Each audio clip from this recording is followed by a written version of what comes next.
This is the Lone Crater YouTube. We hope this video helps. You're starting now? Blot immediately to remove surface castor oil because pressing prevents spread and deeper penetration.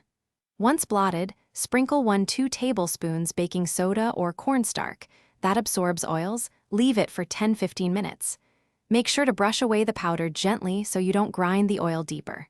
Next, apply a few drops of liquid dish soap directly to the stained area and rub gently with your fingers. Dish soap breaks oil molecules, which prepares the fabric for rinsing and deeper cleaning. Now you'll work the soap in. Use a soft bristled brush to agitate the fibers so the surfactant can lift the castor oil. Do this for about 1-2 minutes and then let it rest for 5-10 minutes.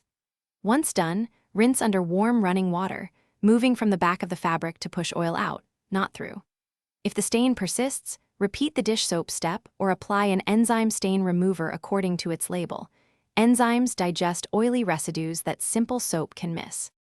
Finish by laundering the garment on the warmest setting safe for its fabric, using a heavy-duty detergent. This removes residual oil and soap. Once washed, air dry the item. Do not use a dryer, because heat will set any remaining castor oil stain permanently. If you still see discoloration, repeat the pretreat and enzyme treatment before washing again. For delicates or vintage pieces, stop and consult a professional cleaner.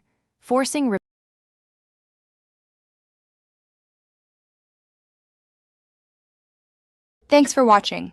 Consider subscribing if we helped you.